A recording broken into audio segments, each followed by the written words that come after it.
নমস্কার বন্ধুরা, আজকের রেসিপি হলো এঁচোড় চিংড়ি। মায়ের ঘরোয়া রান্নায় সকলকে স্বাগত। একবার এভাবে এঁচোড় চিংড়ি বানিয়ে দেখুন। এঁচোড়ের সেরা রেসিপি হবে এটা। আপনি মাংস ছেড়ে অবশ্যই এই এঁচোড় চিংড়ি খেতে থাকবেন। তো চলুন রেসিপিটা পুরো দেখে নেওয়া যাক। এর জন্য একটি মাঝারি সাইজের এঁচোড়কে ভালোভাবে কিউব করে কেটে নেওয়া হয়েছে। 150 গ্রাম চিংড়ি মাছ নেওয়া হয়েছে। চিংড়ি মাছগুলো ভালোভাবে পরিষ্কার করে নুন হলুদ মাখানো হয়েছে। এদিকে কড়ায় তেল গরম করতে দিয়ে দিলাম। এবার এর মধ্যে চিংড়ি মাছগুলো ভাজতে দিয়ে দিচ্ছি। এগুলো ভালোভাবে 2 পিঠ 5 মিনিট মিডিয়াম ফ্লেমে ভেজে নিচ্ছি লাল লাল করে।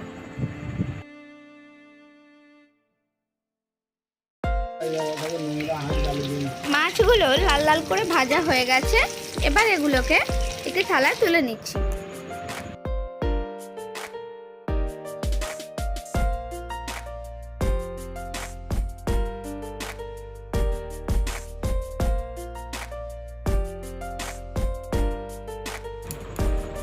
এবার কড়ায় আরও কিছুটা তেল দিয়ে 1 কেজি আলু ডুমো ডুমো করে কেটে নিয়েছিলাম, সেটা ধুয়ে নিয়ে ভাজতে দিয়ে দিচ্ছি।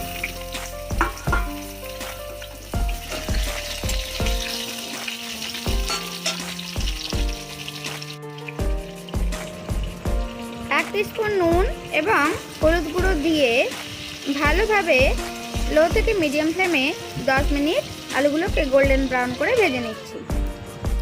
আলুগুলো ভাজা হয়ে গেছে। এবার এগুলোকে একটি থালায় তুলে রাখছি।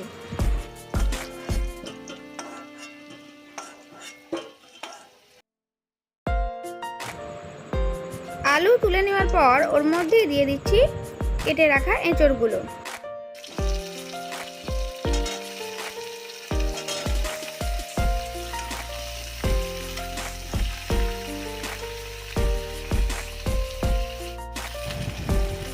এর মধ্যে দিয়ে দিচ্ছি 1 টিস্পুন হলুদ গুঁড়ো এবং 1 টিস্পুন নুন।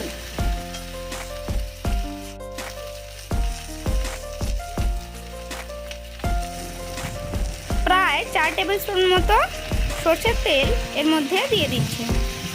তারপর সমস্ত কিছু 10 মিনিট ভালোভাবে লাল লাল করে ভেজে নেব।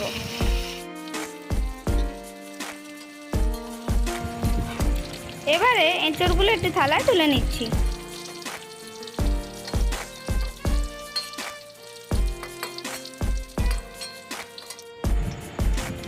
এবার কড়াই তেলের মধ্যে 2টি তেজপাতা দিয়ে দিলাম। এবার এর মধ্যে 2টি শুকনো লঙ্কা এবং গোটা গরম মশলা দিয়ে দিলাম। সব কিছু নেড়েচেড়ে একটু ভেজে নিয়ে 3টে মাঝারি সাইজে স্লাইস করা পেঁয়াজ এর মধ্যে দিয়ে দিচ্ছি।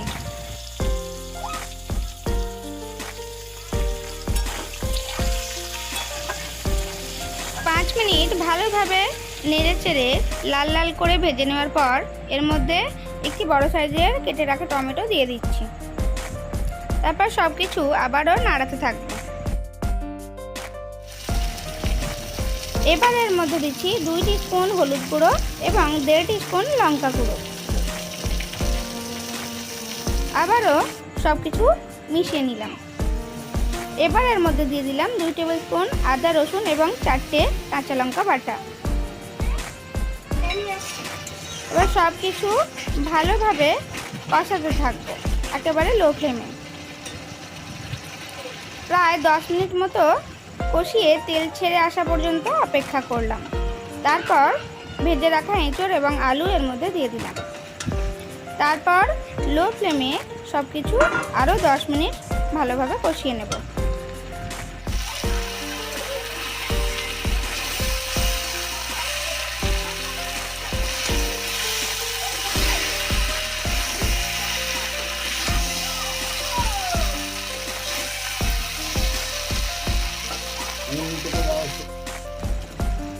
এবার এতে 2 গ্লাস মতো জল দিয়ে দিচ্ছি।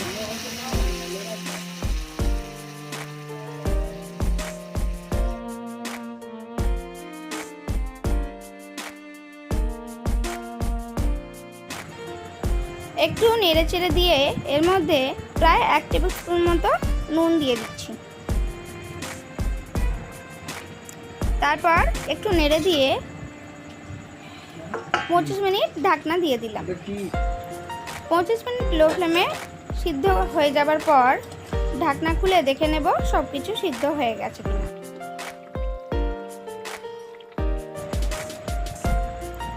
সব কিছু একেবারে ভালোভাবে সিদ্ধ হয়ে গেছে।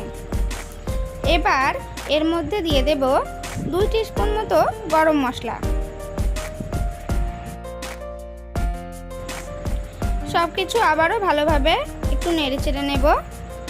তারপর ভেজে রাখা চিংড়ি মাছগুলো দিয়ে দেব।